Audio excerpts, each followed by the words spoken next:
Bom dia, o nosso trabalho é sobre a dança. E a nossa docente é a Paula Teles, os discentes é a Bianca, a Maria Eduarda, a Maria Júlia, a Melissa, a Tainara e eu, Wendel. Bom, para darmos início ao trabalho, eu vou falar o que é a dança. Ela é uma manifestação artística que a gente utiliza o corpo como instrumento principal. Nela são realizados diversos movimentos ritmizados. Ela pode ser um meio de adquirir conhecimento ou pode ser lazer. Em alguns casos, é muito utilizada também em terapias. Na escola, está muito presente na nossa educação física, por meio do futebol, corrida, todas as coisas que se realizam com movimento. Uma curiosidade é que o dia 29 de abril ele é considerado Dia Internacional da Dança. Isso foi em homenagem ao criador do balé, Jean Georges. Bom, dando continuidade aqui à história da dança, eu vou falar sobre a história da dança como um todo. Como a gente sabe, a dança ela surgiu na pré-história ainda. Ela foi uma das primeiras demonstrações expressivas que o ser humano teve. E ela surgiu na pré-história por causa das experimentações corpóreas que os primórdios faziam, como, por exemplo, bater os pés, bater palmas. E eles foram combinando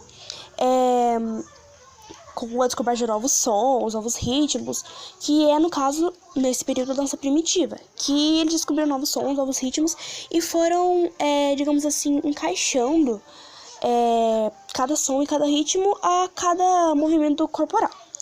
E é provável que, como eles estavam experimentando experimentações corpóreas e também descobrindo novos sons e ritmos, é provável que a dança ela tenha surgido juntamente com a música, porque eles estavam descobrindo novos sons, enfim. Da dança primitiva, que é essa da pré-história, né, a gente parte para a dança milenar.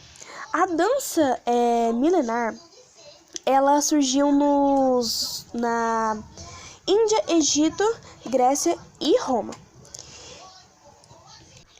E esses povos, eles utilizavam a dança para os seus rituais, por exemplo, para cultuar os deuses, enfim, eles utilizavam a dança para os cultos religiosos, né? Da dança milenar, a gente parte para a Idade Média. Na Idade Média, a história da dança ela sofreu meio que um colapso, porque na Idade Média as manifestações corpóreas elas eram consideradas profanas, era tudo considerado profano, ou seja, foi tudo proibido na Idade Média nessa época. Só que mesmo assim tinha ainda as danças camponesas, que eram características dos camponeses, que mesmo com toda a proibição, eles não deixaram de praticar suas danças, de continuar a sua cultura do campo, né? Vamos dizer assim. Da Idade Média, a gente parte pro Renascimento. Que no Renascimento foi literalmente o renascimento da dança, sabe?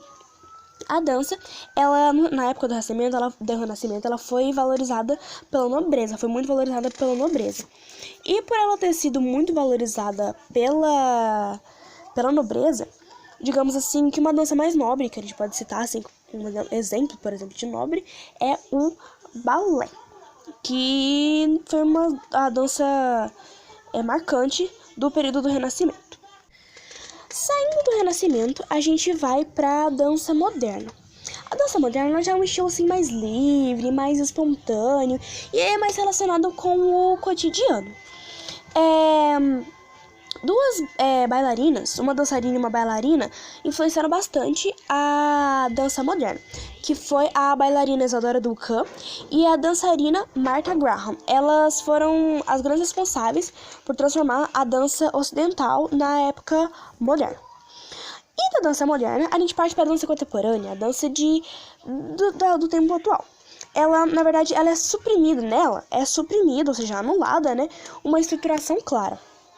Ou seja, eles não buscam uma estruturação, assim, não tem um padrão a seguir.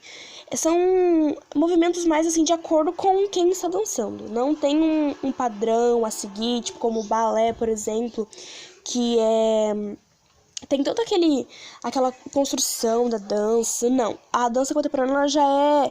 Ela não precisa ter uma estruturação, não precisa ter estrutura de dança. E é isso. A dança no Brasil originou-se dos mais variados lugares, recebendo muitas influências dos outros países. Com as danças, há uma mistura de som que fazem com que as pessoas criem cada vez mais passos e modos diferentes para dançar. As danças no Brasil são diversas em cada região do país, sendo as mais conhecidas o samba, o machixe, o chachado, o baião, o frevo e a gafieira. São muitos derivados dessas danças, que recebem influência principalmente africanas, árabes, europeias e indígenas. E ainda tem espaço para as danças folclóricas e tradicionais, que vão de acordo com cada região e localidade no Brasil, como o forró e o axé, e entre outras. No Brasil também tem danças mais modernas, como o funk, por exemplo, e de influência estrangeira, como o rock, pop, pop rock, o K-pop e o heavy metal. São muitas porque uma simples variação no ritmo pode mudar o título do estilo. Por isso podemos deduzir que as danças brasileiras têm origem de diferentes lugares do mundo. As danças folclóricas. As danças folclóricas sempre foram um importante componente cultural e têm origens anônimas e são passadas de geração em geração. Representam um conjunto de danças sociais peculiares de cada estado. São oriundas de antigos rituais. As danças folclóricas possuem diferentes funções, como a comemoração de datas religiosas, homenagens, agradecimentos e saudações às forças espirituais. As danças folclóricas surgiram como fusão da cultura europeia, indígena e africana. Elas são celebradas em festas populares caracterizadas por músicas, figurinos e cenários representativos. Samba de roda. O samba de roda surgiu no estado da Bahia no século XIX e representa uma dança associada à capoeira e ao culto dos orixás. Surgiu como forma de preservação da cultura dos escravos africanos. O samba de roda é uma variante do samba, que embora tenha se disseminado por várias partes do Brasil, é tradicional da região do recôncavo baiano. O baião. O baião é um gênero de música e dança popular da região do Nordeste do Brasil. É derivado de um tipo de lundum. O baião utiliza muito dos seguintes instrumentos musicais: a viola, o triângulo, a flauta doce e a sanfona. O baião é uma espécie de coreografia desenvolvida ao mesmo tempo que se canta ao som deste ritmo. Popular, especialmente no Nordeste brasileiro, que foi na década de 1940 que o baião se tornou popular através dos músicos Luiz Gonzaga e Humberto Teixeira. A catira. A catira também pode ser chamada de cateretê. É uma dança do folclore que tem ritmo musical marcado pela batida dos pés e as mãos dos dançarinos, de origem híbrida com influências indígenas, africanas e europeias. A catira tem suas raízes em Goiás, no norte de Minas e no interior de São Paulo. A coreografia é executada na maioria das vezes por homens, que pode ser formada por 6 a 10 componentes. Dança moderna. A dança moderna, emergida nos últimos anos do século XIX e firmada nos primeiros anos do século XX, tem raízes e intenções bem distintas. Os bailarinos dançam descalços, trabalham com contrações, torções, desencaixes, lesões e outros.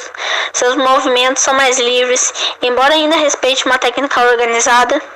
Recusa o apoio nas pontas dos pés com catalisador dos movimentos e coloca o eixo do seu trabalho no tronco, no contato, na queda, na improvisação, na respiração, no movimento da coluna e das articulações, em diferentes graus de tensão ou relaxamento muscular.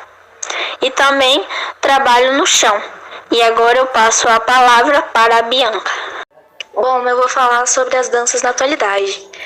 Essas danças da atualidade, elas têm várias diferenças das danças do passado, como, por exemplo, elas não possuem nenhum significado religioso, cultural ou revolucionário. Elas também não possuem passos tão programados e normalmente são mais agitadas. Existem alguns passos, tipos do funk, que podem até mesmo ser considerados vulgares. Alguns tipos de dança da atualidade são o funk, já citado anteriormente, o forró, reggae e algumas coreografias de vários tipos de música, tipo K-pop, pop, entre outros estilos. Alguns coreógrafos famosos de danças da atualidade são o Thiago Moutauti, Daniel Saboia e Hugo Kawashita.